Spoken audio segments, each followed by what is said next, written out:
నమస్తే, welcome to big Telugu TV. ప్రస్తుతం మనతో పాటు అశోక్ ఉన్నారు. నమస్తే అండి అశోక్ గారు. నమస్తే స్వర్ణ గారు. Ashok garu, betting apps through చాలా మంది సామాన్యులు బలైపోయిన సంగతి మనకి తెలిసింది. వీళ్ళలో ఎక్కువగా మనం సెలబ్రిటీస్ పేరు విన్నాం. అది బుల్లితెర కావచ్చు, వెండితెర కావచ్చు. ఓ పక్క ప్రకాష్ రాజ్ గారు లాంటి వ్యక్తులే బయటకు వచ్చి ఆ టైంలో మేము ఇలా చేసాము, బట్ అది అప్పుడు తెలియలేదు ఇంత ఇంపాక్ట్ అవుతుంది అని. సో ఇంకొకసారి అది చెయ్యము అన్నారు. విజయ్ దేవరకొండ గారు కూడా ఆ ఆన్సర్ని మనం చూసాం. ఇప్పుడు కుకట్పల్లిలో ఇలా బెట్టింగ్ యాప్స్ వలన ఒక ఆమె చనిపోయారు, మహిళ. ఇంతవరకు మన ఈ పర్సంటేజ్ అబ్బాయిలు ఎక్కువగా చూసేవాళ్ళం. కొంచెం బెట్టింగ్స్ అనేది అబ్బాయిలు కాస్త క్రేజ్ ఉంటుంది, మహిళలు కాస్త తక్కువే. బట్ ఇక్కడ జరిగింది ఒక మహిళ విషయంలో. ఏమంటారు? బేసిక్గా బెట్టింగ్ అనేది అది ఎలాంటిదంటే మత్తు మనిషికి. మనం ఆల్కహాల్ కావచ్చు, డ్రగ్స్ కావచ్చు, మనిషికి ఎలాంటి మత్తునిస్తాయో ఈ బెట్టింగ్ అనేది కూడా మనిషికి ఒక మత్తు. ఆ మైకంలోకి తీసుకెళ్ళిపోతూ ఉంటాయి అన్నమాట. మీరు గుర్తుంటే ఒకప్పుడు పబ్జీ అనే గేమ్ చాలా పాపులర్గా ఉండేది. ఆ పబ్జీ అనే గేమ్ని అసలు విపరీతంగా దాన్ని అందరూ వాడేసి దానికి ఎడిక్ట్ అయిపోయి ఇంట్లో వాళ్ళ మీదే దాడులు చేసేంత స్థితికి వెళ్ళిపోయింది. అంటే గేమింగ్ యాప్స్ ఎంత డేంజర్గా ఉంటాయో వాటికి మనం ఎడిక్ట్ అయితే మన మెంటల్ స్ట్రెంత్ ఎంత వీక్గా అయిపోద్ది అనేది ఒక ఎగ్జాంపులే ఆ పబ్జీ యాప్ అనేది. సో ఇక బెట్టింగ్కి సంబంధించి చూసుకుంటే ఇప్పుడు దాదాపు కొన్ని వందల బెట్టింగ్ యాప్స్ ఆన్లైన్లో అవైలబుల్గా ఉన్నాయి. కొన్ని వందలు అంటే కొన్ని వందలు. అవి కూడా లీగల్గా ఉండేవి, కొన్ని అన్లీగల్గా ఉండే, ఇంకొన్ని. లీగల్గా ఉండే అంటే ఈ సెలబ్రిటీలకు సంబంధించి కొంతమంది దాన్ని ప్రమోట్ చేస్తూ ఉంటారు. క్రిక్ బజ్ అనో, క్రిక్ 99 అనో, లేదంటే ఇంకొన్ని డ్రీమ్11 అనో ఇలాంటివి ఉన్నాయి. అవన్నీ కూడా లీగల్గా ఉండేటువంటి గవర్నమెంట్ పర్మిషన్ ఇచ్చినటువంటి బెట్టింగ్ యాప్స్. బట్ పర్మిషన్ ఇవ్వకుండా ఉన్నటువంటి బెట్టింగ్ యాప్స్ కొన్ని వందల్లో ఉన్నాయి.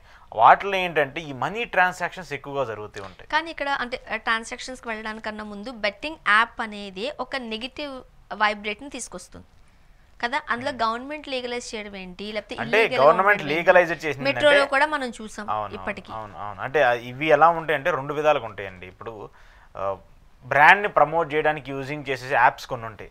వాటిలో ఏంటంటే లీగల్గా డైరెక్ట్గా మనీ ట్రాన్సాక్షన్ చేయడానికి ఉండదు. ఇప్పుడు కొన్ని యాప్స్ ఉంటాయి. ఇప్పుడు రీసెంట్గా మనం చూస్తూ ఉంటే అందరూ కొన్ని గేమ్స్ ఆడుతూ ఉంటారు. స్విట్ గేమ్ అనో, లేదంటే ఇంకో కొన్ని గేమ్స్కి సంబంధించి ఉంటాయి. లేదంటే లూడో అని చెప్పేసి ఇప్పుడు ఫేమస్, చాలా ఎక్కువ మందికి తెలుసు లూడో అనేది. లూడో అనేది అదొక ఆన్లైన్ గేమింగ్ యాప్.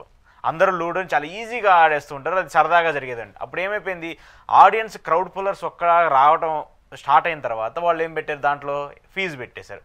మీరు ఒక గ్రూప్ ఆఫ్ పీపుల్ ఒక 4-5 పర్సన్స్ కలిసి ఆడితే ఇంత అమౌంట్ పెట్టండి, ఇంత అమౌంట్ పెట్టిన తర్వాత ఎవరు గెలిచిన వాళ్ళకి అంత అమౌంట్ వెళ్ళిపోద్ది అని చెప్పేసి.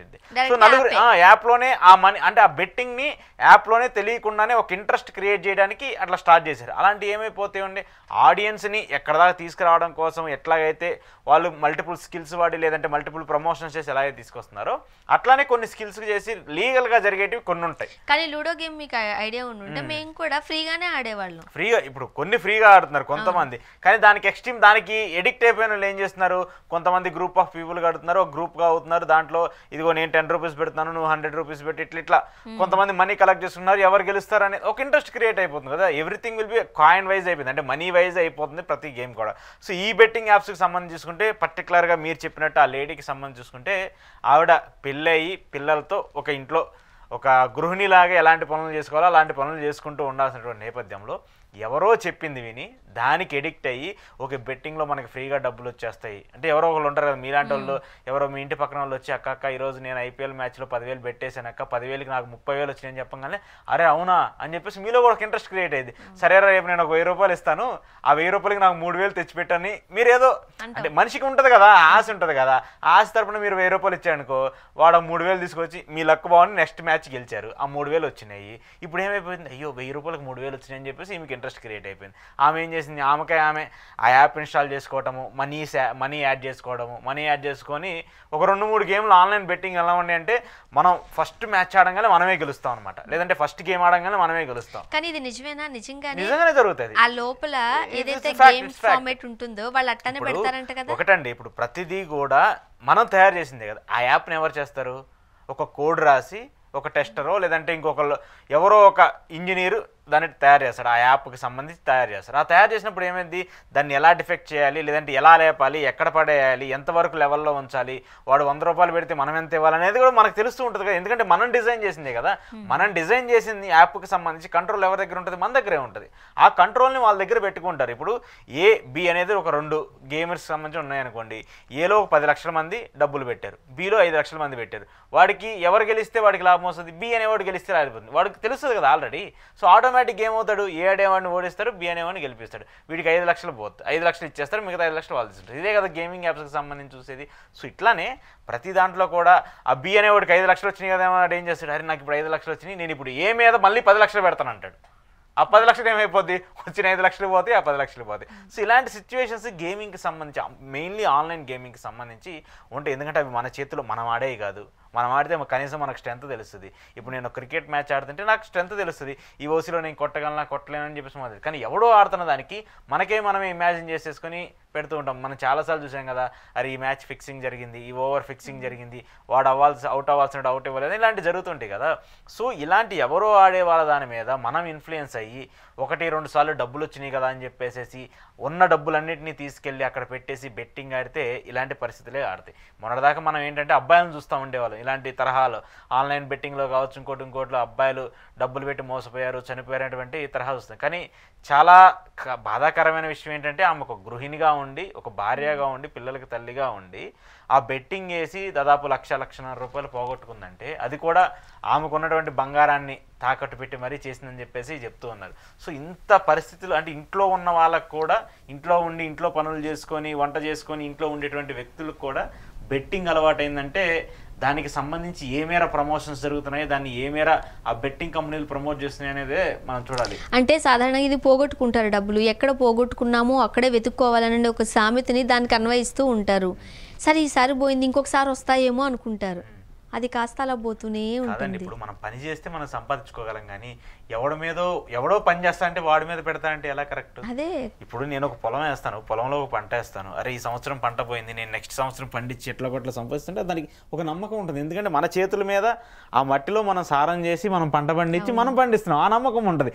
ఎవడో బెట్టింగ్ ఆడే దగ్గర వాడి మీద డబ్బులు పెట్టాను, మొన్న పోయినాయి, ఈసారి వాడు గెలిపిస్తాడులే అని నమ్మకంతో నువ్వు ఎట్లా వెళ్తావు? వెళ్ళకూడదు కదా. మనకు తెలుస్తుంది కదా ఈరోజు పోయినాయి అని చెప్పేసి నీకు క్లియర్గా అర్థమవుతున్నా కూడా ఏం కాదు, రేపు వస్తాయి, రేపు కూడా పోతాయి, మళ్ళీ ఎల్లుండి పోతావా, ఎల్లుండి కూడా పోతాయి, మళ్ళీ ఎల్లుండి వెళ్ళి మళ్ళీ డబ్బులు పెట్టి ఆడతావా? ఇలా ఆడుకుంటూ పోతే మనం ఏ స్థితికి వెళ్ళిపోతా ఉంటాం. అలాంటి పరిస్థితులనే కదా మనం చూస్తూ ఉన్నాం. ఇప్పుడు ఈ కేసు తర్వాత మళ్ళీ ఇంకొక వార్త బయటకు వచ్చింది, ఎవరైతే సెలబ్రిటీస్ ఉన్నారో వాళ్ళకి ఈడీ కూడా నోటీసులు జారీ చేసింది అంటూ. నిజమేనా వార్త? నిజంగానే నిజం. ఎందుకంటే తెలంగాణ గవర్నమెంట్ మెయిన్లీ, నేను అన్ని స్టేట్స్కి సంబంధించి చెప్పట్లేదు, కొన్ని స్టేట్స్లో కూడా ఈ బెట్టింగ్ యాప్స్ని లీగల్గా నడుపుతున్నటువంటి స్టేట్స్ చాలా ఉన్నాయి. మెయిన్గా రమ్మీ కావచ్చు, ఈ క్రికెట్కి సంబంధించిన బెట్టింగ్స్ కావచ్చు, కొన్ని ఆన్లైన్ బెట్టింగ్ యాప్స్ ఏవైతే ఉన్నాయో తెలంగాణ గవర్నమెంట్ చాలా స్ట్రిక్ట్గా వాళ్ళందరినీ కూడా యాప్స్కి సంబంధించి ఎవరైతే ప్రమోట్ చేశారో వాళ్ళందరి మీద కేసులు పెట్టాలి. దానికి సంబంధించి వాళ్ళు ఎందుకు వాటిని ప్రమోట్ చేశారు అనేది కూడా స్ట్రిక్ట్గా నోటీసులు ఇస్తూ వచ్చింది. ఇప్పటికే ఈడీ కూడా దాని మీద కేసులు నమోదు చేసి చాలామంది సెలబ్రిటీలు, రానాక్ కావచ్చు, విజయ్ దేవరకొండ కావచ్చు, ప్రకాష్ రాజ్ కావచ్చు, అలాగే అనన్య నాగల్లా కావచ్చు, ఇలా చాలామంది చిన్న కొంతమంది సెలబ్రిటీస్ ఉన్నారు. అవును. సో వాళ్ళందరికీ కూడా ఇస్తూ వచ్చింది కాబట్టి ఖచ్చితంగా రేపు వాళ్ళు విచారణకు హాజరవ్వాలి. వాళ్ళు వాటిని ఎందుకు ప్రమోట్ చేశారో కూడా ఖచ్చితంగా ఈడీకి చెప్పాల్సిన బాధ్యత ఉంటుంది. ఎందుకంటే ఎంతమంది చనిపోయారంటే ఈ బెట్టింగ్ సంబంధించి, ఎంత పెద్ద గ్యాంబ్లింగ్ కాకపోతే వాళ్ళు అన్ని లక్షలు ఇచ్చేవారు, చిన్న యాడ్ కోసం చాలా వేలల్లో లక్షలు ఇచ్చారు. ఇప్పుడు ఒక 10 సెకండ్ల యాడ్ కోసం ₹1,00,000 వాళ్ళు ఇస్తున్నారంటే కంపెనీ వాళ్ళు, మరి వాళ్ళకి ఎంత వస్తుందో మనం కూడా ఆలోచించాలి కదా. ఒక మనిషి తన జేబులో నుంచి ₹1,00,000 బయట ఖర్చు పెడుతున్నా అంటే మినిమం వాడికి ఒక 10 లక్షలు వస్తాయి అన్నప్పుడే కదా బ్రాండింగ్ కోసం ఖర్చు పెట్టేది.